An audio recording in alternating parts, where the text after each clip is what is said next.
Thank you so much for the wonderful introduction, Tammy Sawyer. You know, before I begin, I want to pay tribute to the indigenous people on whose land we gather this evening.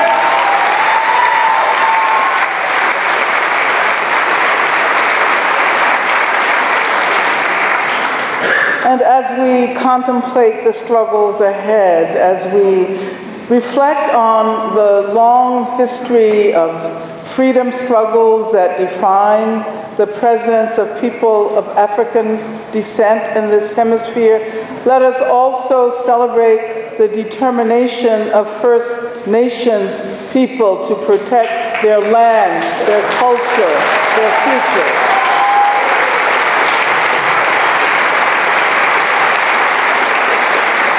And so we stand together with the Standing Rock Sioux in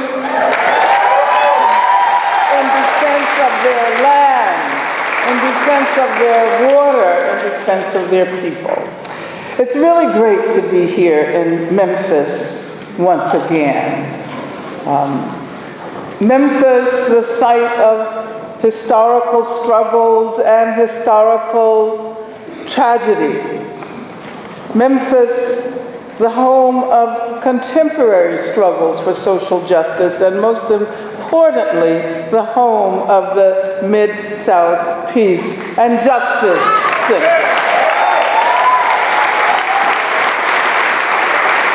And so I thank the Mid-South Center for Peace and Justice for inviting me to speak on this occasion of the 35th anniversary of your organization. The work that you encourage, the work that you support, the work that you do is precisely the work that we need to accelerate over the coming period.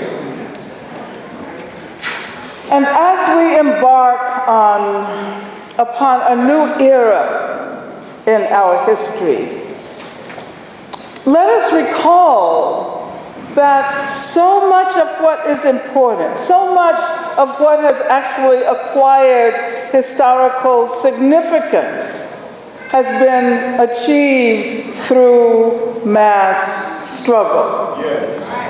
When we campaigned during the 1970s and the 1980s to celebrate Dr. King's birthday, and of course the campaign began immediately after his assassination in this city. Many people think that Stevie Wonder's song "Happy Birthday" was the beginning of the campaign, but actually that was the peak of the mobilizing in favor of a holiday to be observed on the birthday of Dr. King. And of course, it was finally officially observed on January 20th, 1986. But who could have predicted how important this celebration would become and how much we would need it in 2017? How it would inspire us to make it through the next 4 years. And this is, I think, a powerful example of the way we live our histories and how their meanings are transformed based on the demands of the present.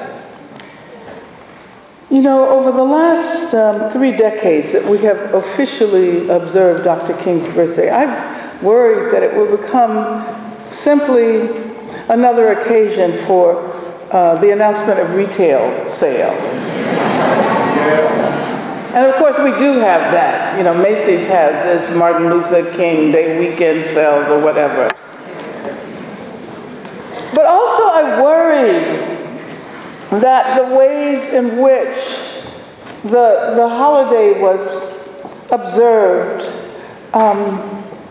tended to relegate struggle to the past.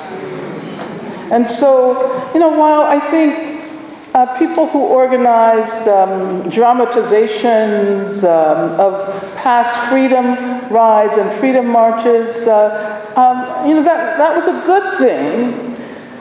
But at the same time, it may have conveyed the message that the only meaningful demonstrations were those that occurred in the past. But certainly during the last 4 years, since we rose up in protest of the killing of Trayvon Martin in 2012, the sense of the need for mass movements has allowed us to understand how we must make this holiday a contemporary celebration. And so if one thinks about all of the movements that have emerged over the last period, the movement for prison abolition, and I don't simply say against mass incarceration, I say prison abolition.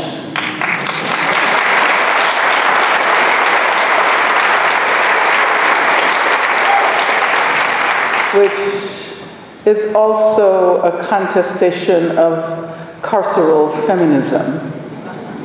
Maybe we'll talk about that later. The movement against racist police violence, for Black lives, for immigrant rights, against Islamophobia, for feminist movements, more broadly, movements in defense of the rights of trans people, opposition to gender violence, opposition to industrialized food production that poisons humans and other animals and inflicts untold suffering on so many non-human animals. Opposition to oil pipelines, especially the Dakota Access Pipeline. Student struggles, especially for accessible education. And accessible education means free education. Free public education. Movements for justice for Palestine. Movements in solidarity with Black women in Colombia, in Brazil. Solidarity with Dalit feminists in India. Solidarity with refugees from Syria and other parts of the Middle East and Africa. And I'm just beginning to enumerate the struggles. I haven't talked about the important movements in defense of the rights of disabled people. And I haven't mentioned that considering all of the justice struggles we're involved in, there is one struggle that you might define as ground zero of struggles for social justice. And that is the struggle to save the planet. Yes. The environmental movement, environmental justice.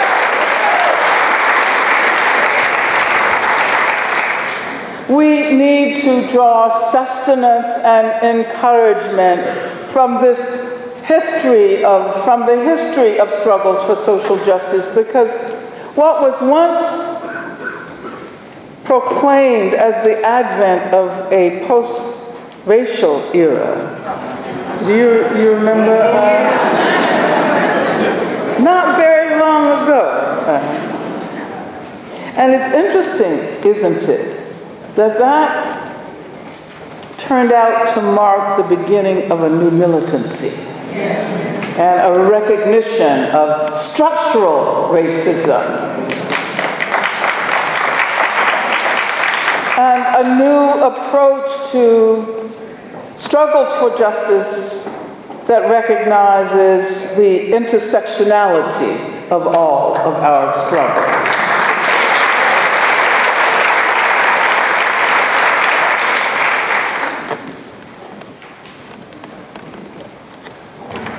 The theme of the gathering this evening is living the legacy of nonviolence, which evokes the image of Dr. Martin Luther King. And I want to say a few words about why it is important to seek inspiration from the legacy of Dr. King. Because I've come to recognize that his legacy is not the legacy of an individual. It is a collective legacy. When we pay tribute to Dr. King, we pay tribute to the vast numbers of people who stood together in unity to proclaim that they would never surrender to the forces of racism and inequality. And if we understand this legacy, we recognize that it is not only a recognition of those whose names have been neglected by the historians, and it is a recognition of those who have been, you might say, doubly or even triply rendered invisible, of those who official historians have not seen fit to recognize because they are poor, because they are black, because they are women. This is the legacy we celebrate. Around this time every year, I always feel moved to repeat the fact that Dr. King would never have become an internationally recognized figure had not it been for the poor black women, domestic workers, maids, washerwomen, cooks, who refused to ride the bus. It was because of them that the Montgomery bus boycott was successful. And it was because of them that we gather in this way this evening. So we celebrate the legacy of Dr. King, but in doing so, we celebrate our own potential as agents of history in a collective quest for freedom at a time when the forces of capitalism, fueled as they are by racism and heteropatriarchy, threaten to push us back. And thus we say, there is no way to make America great again.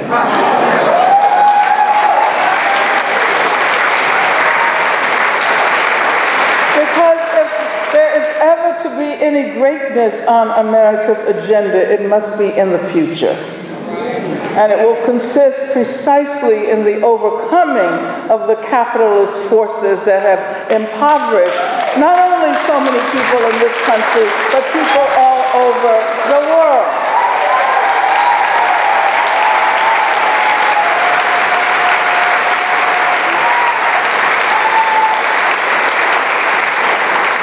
And therefore, we know what we have to do, considering the person who will be occupying the White House over the next period represents precisely those forces of capitalism that have impoverished so many of the people who decided to vote for him. Because they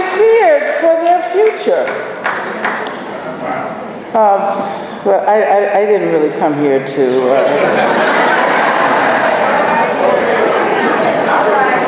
I'll just say, I agree with John Lewis.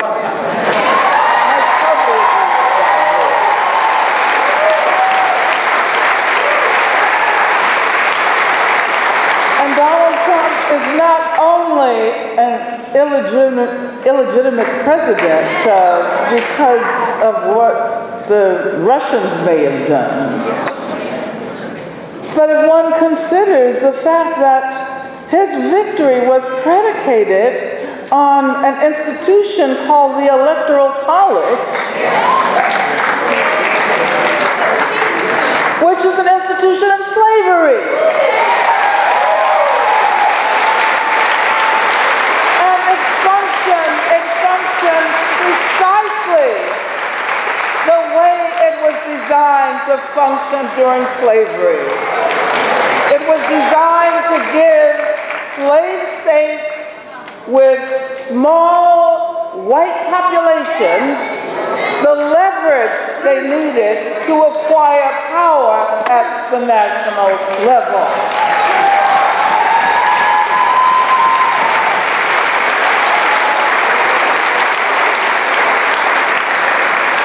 In many ways, the inheritances of slavery are still with us. And I think we are beginning to recognize that if we hope to move forward, we will have to get rid of those inheritances. The Electoral College is one.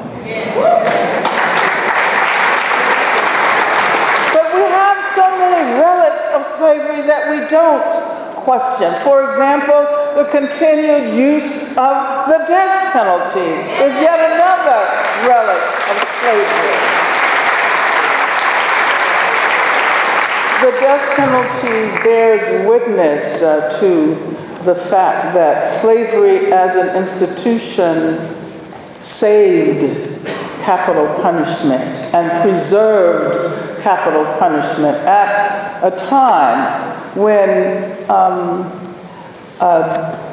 people upholding this new democracy were arguing that it was an institution that needed to be relegated to the dustbin of history.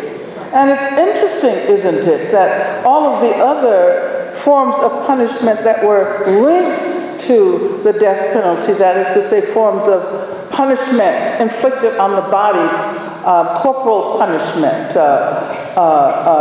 like the pillory and the stocks, and all of these were gotten rid of. But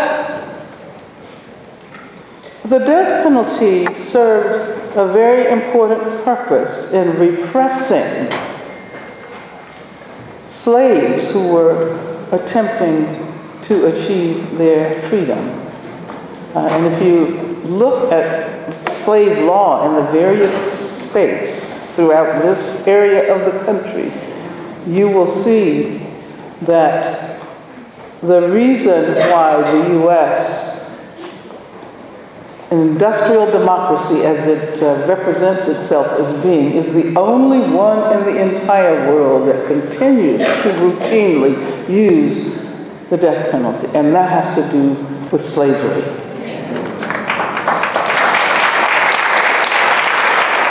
Sometimes we assume that the reason to move forward is to be able to forget the past. But we assume we have forgotten the past, and the past infects our way of thinking about the present and the future. And we should never forget that the U.S. as a nation was founded on settler colonialism and slavery. And as we talk about these historical modes of oppression, it's important to think in a more complicated way and to realize how anti-Black and anti-Indigenous practices supported and sustained each other. Oftentimes we assume that there are these discrete histories that didn't have anything to do with each other. So this means that we have to begin to rethink the history of Black people's presence in this part of the world and understand how closely linked that history is to the history of Indigenous people. And that also means that we will then more clearly recognize how important engaging in acts of contemporary solidarity can be in terms of building the kind of struggle that will allow us to envision the future.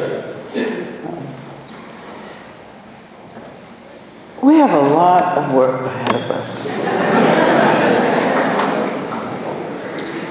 And, Donald Trump is going to move into the White House. And there are those who assume that, there's always been a peaceful transfer of power. And this is what we, this is how we define democracy in the U.S., the peaceful transfer of power.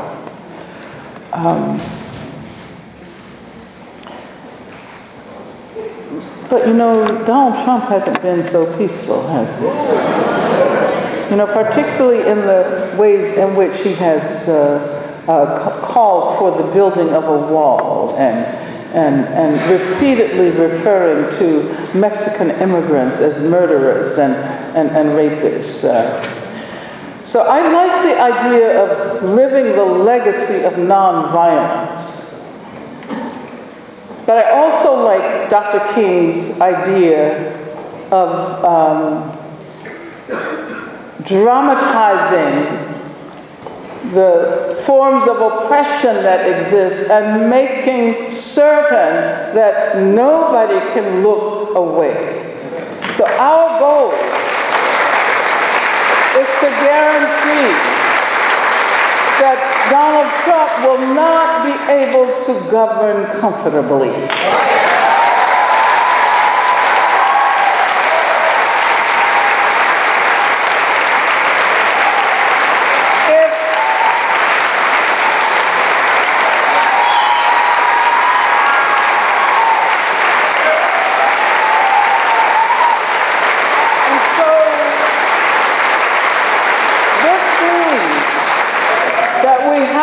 Be prepared to stand up.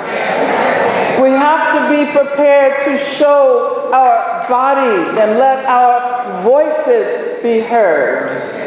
If you think you've been to a lot of demonstrations in the past, well, multiply that by 100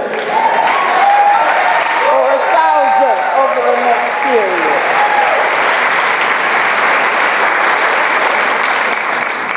So yes, we are going to have to figure out, how to stand together with immigrants who are under attack. That is our responsibility.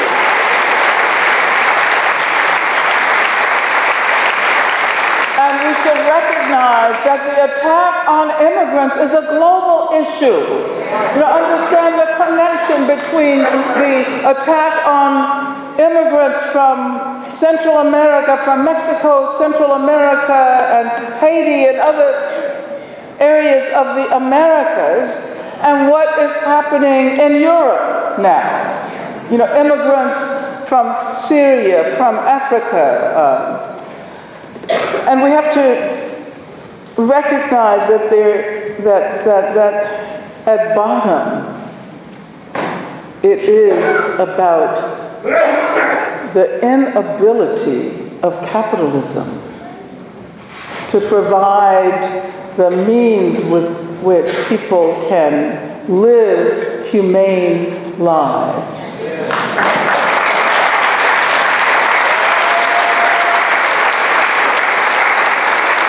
This is an era, of course, in which everything has been globalized, and you're taught to praise globalization. Information travels across borders so easily. Through social media, we're able to, have a community that spans continents. Capital travels across borders, and knowledge travels across borders. Products travel across borders. But what happens when people whose ability to live their lives is usurped by these movements of capital? What happens when people then feel impelled to move across borders in order to guarantee futures for themselves and their families?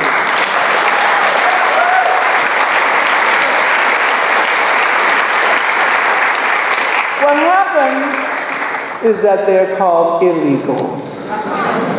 Everything else is legal. Money is illegal. Products are illegal. Money is legal. Products are legal. Knowledge is legal. But then when people, try to live in the only way that has become possible in this era, they're referred to as illegals. There should be no use of that term. No one is illegal. No human being is illegal.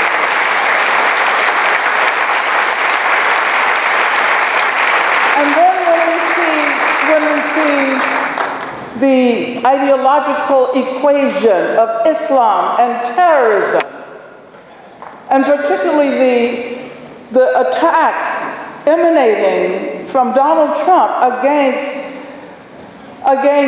Muslims and people who look like they might want to practice Islam, because it's actually a much broader attack.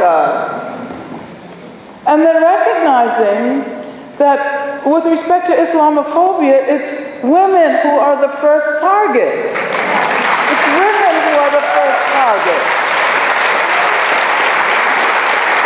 And some of you saw that photographic image of the armed policeman on the beach in Nice, France, forcing a woman who was wearing a burkini to take off her clothes. And of course, this was barely a month after the terrible attack happened in Nice, as if this woman and her desire to enjoy the beach bore responsibility for the deaths that happened in Nice on Bastille Day. There was a lot of talk about women during the election. You remember? And then after the election, there were those who proclaimed that even though Hillary Clinton, the woman running for office, lost, that 54% of women voted for Clinton, 42% of women voted for Donald Trump. But what is the real story behind these statistics? Sometimes statistics enlighten, but they also mask and eclipse the knowledge that they purport to present. Because even though it's true that 54% of women voted for Clinton, 53% of white women voted for Trump. And this was supposed to be the era of feminism, right? But so how do we end up with this figure of the majority of women voting against Trump? Do you understand how that happened? The majority of women voting for Clinton and not Trump. So do you understand how that happened? It happened because 94% of black women, 94% of black women voted against Donald Trump.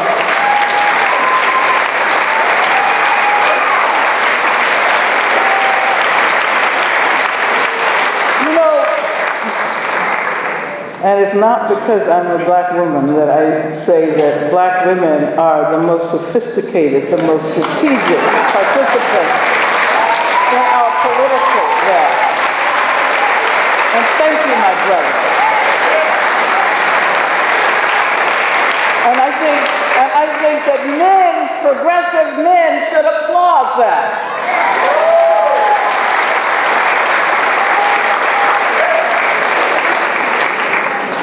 68% of Latina women voted against Trump. So the majority of Latina women.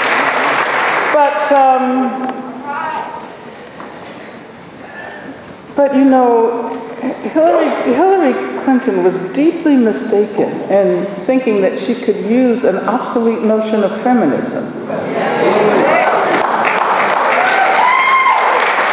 You see, you know, black women, many of those black women who voted for Hillary Clinton did not think that she was their candidate. And I'm one of them. I voted for her, but it was a strategic vote. It was a vote designed to prevent the election of Donald Trump. It wasn't a vote for Hillary Clinton. And Hillary Clinton was deeply mistaken in thinking that she could call up this obsolete notion of feminism that focuses on what you might call the categorical woman. And the categorical woman is always racialized, right?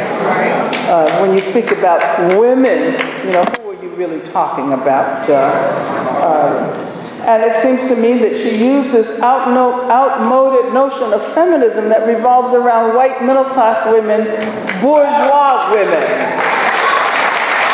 And even the notion of shattering the glass ceiling was predicated on the assumption that she was speaking for the women who were all the way up close to the ceiling.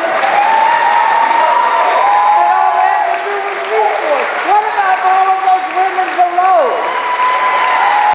Those are the women she should have been talking about. Those are the women she should have appealed to. And of course, she also didn't use the word capitalism. Did she use the word capitalism ever? In a critical context? Hell no. Well, you know, that was you know, Bernie Sanders, and that was good. That was good that he did this radical critique of capitalism. Didn't understand what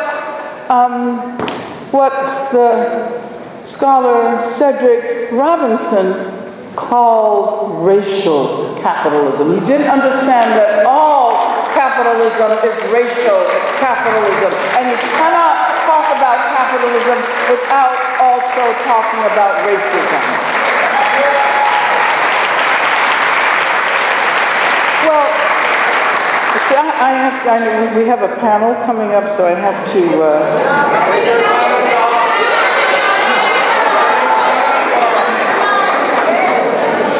And I just wanted to say a few words about how, when we think about the labor movement, who do we think about? We assume that if the labor movement is ever to be revitalized, it's going to be working class men out there. And we don't realize that the world has changed. The world has changed. We've witnessed what you might call the feminization of the global workforce. Not only in terms of the women who are working, but the nature of the jobs. We're talking about domestic work. Yes. I will evoke those women back in Montgomery. We're talking about care work. We're talking about reproductive labor. And if the labor movement is ever to rise again, it has to recognize that to organize the unorganized in this day and age means to organize women. Yes. That is where the strength is going to come from.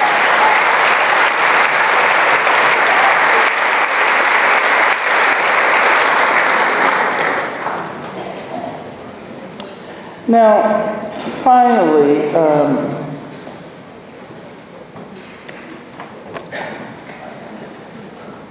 let's think about how change happens, where change comes from. Unfortunately, the most intense politicization of people in this country happens around the time of elections. And I think elections are absolutely important. I'm looking at the table over there of the elected officials. I think elections are absolutely important. But the best elected officials are those who acknowledge the fact that change comes from below, change comes from movement, change comes from mass struggle. And we have to stop assuming that all we have to do is vote for the candidate who will bring change. It will never come. Was slavery abolished as a result of a politician or two or three or four? Abraham Lincoln didn't abolish slavery.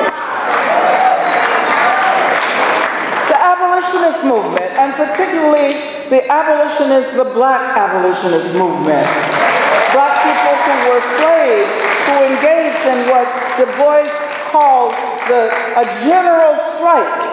That is what abolished slavery. Did white women receive the vote? And I say white women because we usually hear the term in 1920 women got the vote, but it was white women who got the vote. So when white women got the vote in 1920, was that simply a result of an act of Congress? No, there was a long history of struggle. Unemployment insurance. People think of that as having come to us through the New Deal, but they don't understand that from the era of the Depression on, people were in the streets and they were marching and they had hunger marches and they, challenged the government. That's where it came from. Did Black people get the vote in 1965 as a result simply of the passage of an act of Congress? So where does change come from?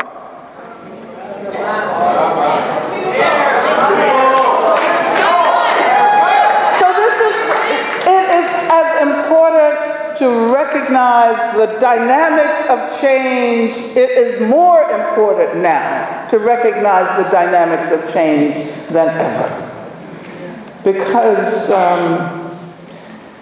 otherwise we become too depressed. And I mean, it's okay to be sad, but we don't have time for a lot of that right now.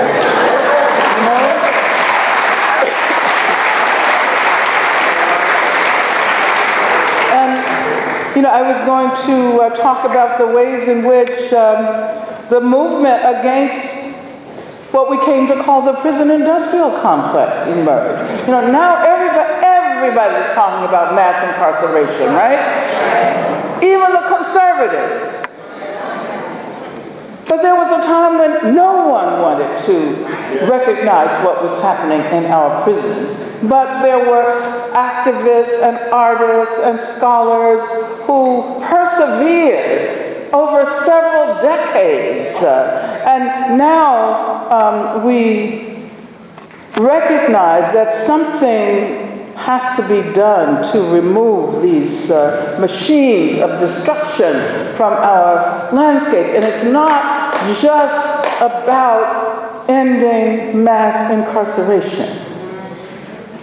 It's about ending incarceration altogether.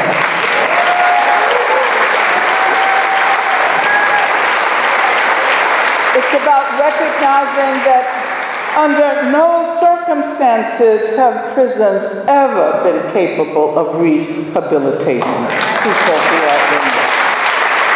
And I make these statements knowing that I'm here in Memphis, Tennessee. I'm in the state of Tennessee, which gave the world private prisons.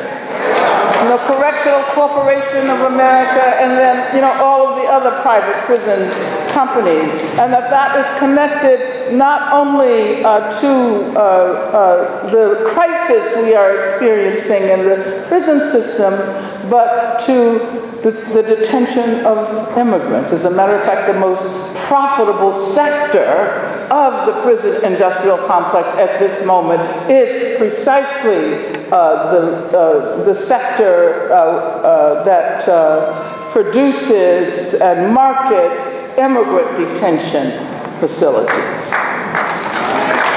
Now, perhaps during the question and answer period, we can delve more deeply into some of these issues.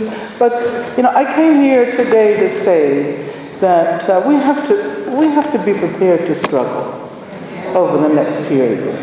And we have to stretch our minds and stretch our bodies and our spirits and recognize that we're not just struggling for ourselves as individuals. We're not just struggling for our own families and communities. It is about the world. One of the reasons why we have so many problems in the U.S. is because we fail to recognize the extent to which we are a part of a vast network, what Dr. King called an inescapable mutuality of experiences. And that is going to be, that insight is going to be the insight that allows us to produce the kinds of communities of struggle over the next period that will allow us to get through the next 4 years. Now, when we talk about getting through the next 4 years, because Trump cannot become a two-term president. He cannot become a two-term president.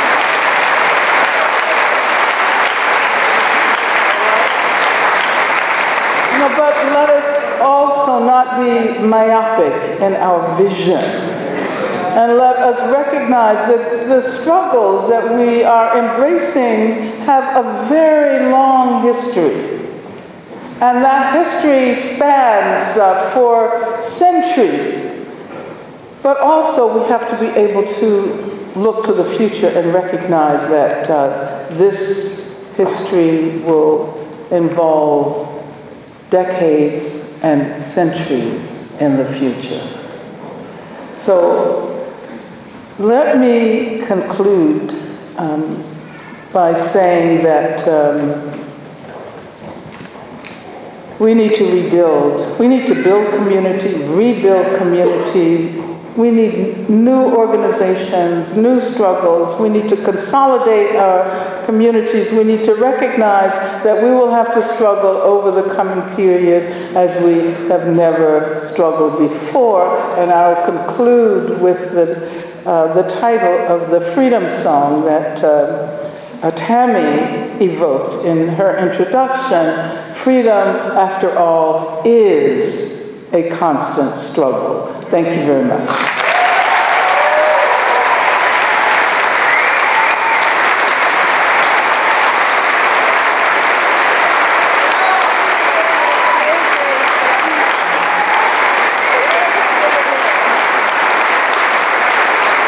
I am the Reverend Dr. Andre Johnson. I am the proud pastor of Gifts of Life Ministries and also a communication professor at the University of Memphis.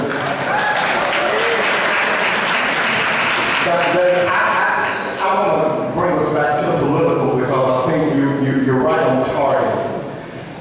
For being born in Alabama, can you just tell us a little bit about what what it could mean, how about that? What it could mean to have Jefferson Beauregard Sessions as our next Attorney General.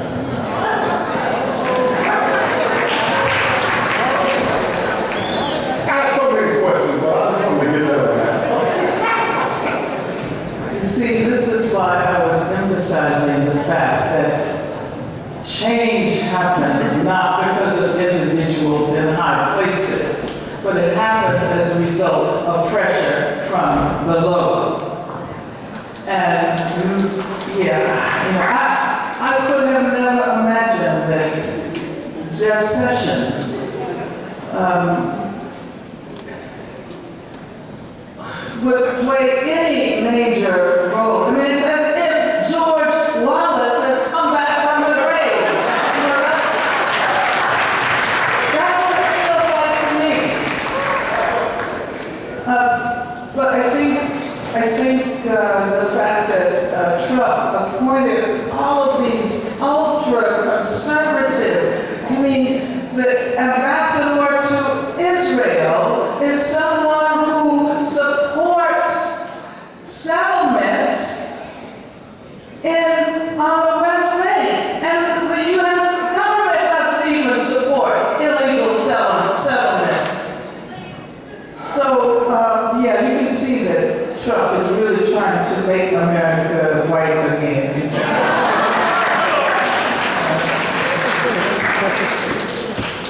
And just as we struggled against George Wallace, and we made it very clear that he would not have the last word. He said segregation today, segregation tomorrow, segregation forever. And did we not prove him wrong? Did we not prove that he was on the wrong side of history? Thus, so is Donald Trump and his entire cabal.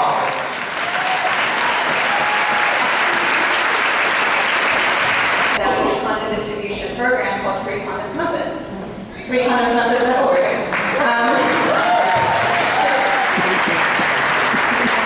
Will you speak to reproductive health and rights being used as a political football, especially as it relates to regular and systemic oppression of lower-income women of color and their families? It's interesting, isn't it, that certain issues get taken up by conservative forces, and they absolutely refuse to let them go.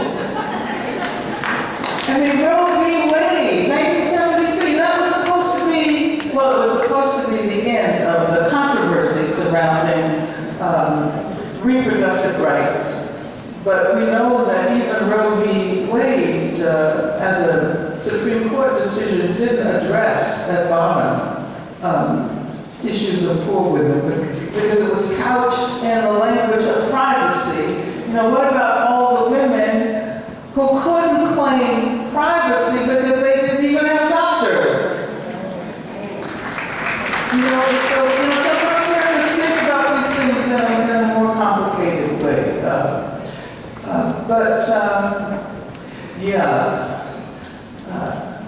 And I like to think about reproductive rights in a broader sense, to not only abortion rights, which are very important, but the right against sterilization abuse. And this continues all over the world. The right to be free of intervention with respect to sterilization. So I think that there's a women's march happening the day after the inauguration. Are you going? Is anybody going?